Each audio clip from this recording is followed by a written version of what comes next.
How's it going, ladies and gentlemen? Fringy123 here, and welcome to the very first episode of System Update, the weekly news show where I bring you the truth and then give you my honest opinion on this.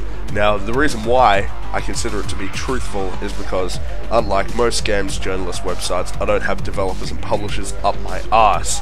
So I give you the full truth and my opinion on these issues. So, without further ado, let's get started.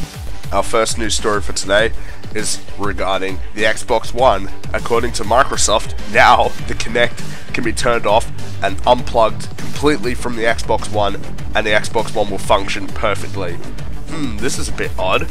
So Microsoft shed more light on this predicament pretty much during an Ask Microsoft Anything, whatever you say, IGN, live blog hosted by IGN. The chief Xbox One platform architect, Mark Whitten, said that pretty much if the Kinect gets disconnected, that the Xbox One will function properly, despite them saying before that it still had to be connected. This was actually in response to a question regarding whether the Kinect breaks, which is actually a very good question, because if the Kinect breaks and the Xbox One doesn't work, you know, that's a bit weird. Now, I find this funny, is you see people still complaining about the Xbox One, but really, what do you have to complain about? They've gone back on almost every single thing they can do. The last thing that they could go back on is getting rid of the Kinect entirely, since now we know that you don't need it to function. They could get rid of that, drop the price to $400, and literally will be on par with the PlayStation 4, a little less because of specs. Okay, so they've pretty much gone back on everything. This is really good news, and I don't know why people are complaining like, oh, they're doing it for money. Well, of course they are, they're a corporation, but at least they're listening. I mean, this is good news. You can't argue with that. It's always good news to see that you can pretty much just, if you protest, then these people will stop fucking you in the ass. That's essentially what it means. And this is great news. This is great news for everybody. I don't know how anybody could be pissed off about this. Because even if you wanted the Kinect, you can't complain about this either, because you can still use the Kinect. It just means you don't have to use it. And this is good for all those people who are saying, oh, they can spy on us. They're already going to spy on you anyway, but so will every corporation. You just thought they were going to spy on you because it's a big camera, as opposed to them just collecting your algorithms like every corporation is doing right now. So, to be honest, I applaud them for doing this. I'm glad that they've just pretty much reversed everything that we've complained about. They dropped the price to $400. There's pretty much no reason you can argue against the Xbox One, because everything after that will be subjective besides the specs. Games, that's subjective. You know, value, that's subjective to you. So, it will be on par. And I want to see if they actually do get rid of that, because if they do, that's going to be hell interesting to see how consumers will react. Because I can almost guarantee you that if they drop the price to $400, all those people who bought the PS4 because they were pissed off, in about a month's time, they will have pretty much cancelled their orders, gone to the Xbox One, because they like to pretend they're high and mighty, but really, they just want to get good value. Now, I'm not saying that the PlayStation 4 isn't good value. For me personally, even if the price was $400, the PlayStation 4 has the games I care more about. But you've got to think about it that way. That it's interesting how they just go back on their word. It's so funny. I just find it really funny. Planning on playing Forza 5 on your offline Xbox One? Yeah, you're not going to be doing that. So, this is kind of odd, but it's developed in the past couple of days. So, Forza 5 requires a one-time online connection in order to play, in a kind of way. It's not required, that's what the new development has been. It was initially required, now it's not required, but it essentially still is, and I'll explain to you why. So, Forza 5 will require a one-time internet connection to Xbox Live, which is pretty much in order to download the rest of the game in a day one patch. So, studio head Dan Greenwald confirmed that the game will need to download some elements such as tracks, cars, and drive attire. So, pretty much, this is the deal, is the game is getting released unfinished, but with the power of the cloud, you can pretty much get it. You can get the rest of the game for free, but really, like, here's the problem with that, is that, would you want to say, I don't know, order a car, and then they say, oh, you know, the engine isn't ready, we'll just give it to you on day one, but give us the money. Oh, but there's a possibility that we may not be able to get that engine to you because you live in a remote area. So you're in the shit, pretty much. I think this is unforgivable. Nothing should ever be released if it's unfinished. You can't release a full retail price game on launch just because you need that game at launch if you have not finished it. That's not okay.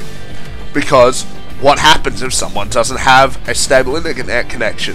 This would be a big fucking file. So what if someone doesn't have the download limit to handle that? What if their bandwidth is slow and it will take them days to download it? What if they just aren't connected to the internet at all? They're screwed. And you're allowing this. So they got rid of the always online, but to play a launch title, a very popular and system selling one at that, it needs to be fucking downloaded. You need to download the rest of the game. That's fucking despicable. The reason why is because what if someone doesn't have the internet connection? They're buying a game that's not finished. It'd be like if you were playing a story-driven game like The Walking Dead, and let's say they sold this to you on a disc, and you go home to play it on your Xbox One with no internet connection, and then you get to the last episode and they're like, fuck you, you need an internet connection to finish this. You'd be pretty pissed, wouldn't you? This is fucking ridiculous. Unbelievable that they would do this. How is this okay? And people are still pre-ordering it. How is this okay? Now, maybe you do have a solid internet connection, but you should really be standing up for your fellow consumers. Why the hell would you do something that benefits a corporation if it's fucking other people like you over? No. No, absolutely no. This is atrocious. They can't be allowed to do this. They're such bullshit. People need to actually tell Microsoft to go fuck themselves if they're going to try and pull this. Because this is absolutely unfucking real. So, were you planning on playing Street Fighter on the Wii U? Yeah, I wouldn't be looking to up. So, Ultra Street Fighter 4 is launching next year on PS3. That's already confirmed. But guess what? It's not coming to the Wii U. So, the producer, Yoshihiro Ono, has confirmed that Capcom have no plans of bringing this to the Nintendo Wii U. This was pretty much confirmed over Twitter. Now, I've got a couple of things to say about this. For one, it's Capcom. They're Japanese. Why are they not supporting another Japanese company like Nintendo? Especially after how far back their roots go with things like Mega Man. For two, it's weird because we've seen fighting games on the Wii U, like Tekken Tag Tournament 2, which was a launch title for the Wii U. So, I'm surprised they just cut it straight away. And don't even bullshit me saying, oh, it's hardware limitations, that's why. No, fuck off. It's a fighting game. Fighting games don't blow you away with visuals, they're designed to run silky smooth at like 60 frames per second. And we've already seen a fighting game on the console, so don't tell me that. Now, this is why Nintendo needs to pull their thumb out of their ass and get third-party support. I've gotten into arguments with people saying, oh, they buy Nintendo consoles because they want to play Nintendo games. That's such a bullshit excuse. Why would you unload that much money, like $350, just to play Mario, Zelda, and Metroid? And a couple other. And then don't say like, oh, there's other ones. Yeah, I know, but like, seriously. Would someone buy an Xbox just for Halo? Would someone buy a PlayStation just for Uncharted? No. No, they're buying it for the whole package. And unfortunately, while Nintendo first-party games usually kick ass, that's not enough to sell a system. Nintendo has a terrible identity crisis. Like, I could never imagine myself saying, I'm gonna play COD on the Wii. I just can't imagine it. I've never imagined myself playing a legitimate hardcore game, and I'm not saying COD is a hardcore game, but I can never see myself playing a legitimate game besides, you know, Mario or Zelda, not like a party game, an actual game on a Nintendo console. I just don't see it. And to be honest, why would anybody else when they don't have good third-party support? I mean, look at Batman Arkham Origins. That's coming to the Wii U, but it's cutting multiplayer. I mean, that's insane. All these games not coming to the console. It's bonkers. They need third-party support. Otherwise, they're going to be in shit. They're going to be in serious shit. With that, it's the end of today's episode of System Update. Thanks for watching, guys. I hope you enjoyed the video. If you did, give a thumbs up. It helps out a lot. And subscribe to my channel to see my other shows. And get the next episode of System Update, which will come out every Sunday or Saturday for pretty much everybody else, because I live in Australia. And as usual, I'm Friggy123, and have a good one.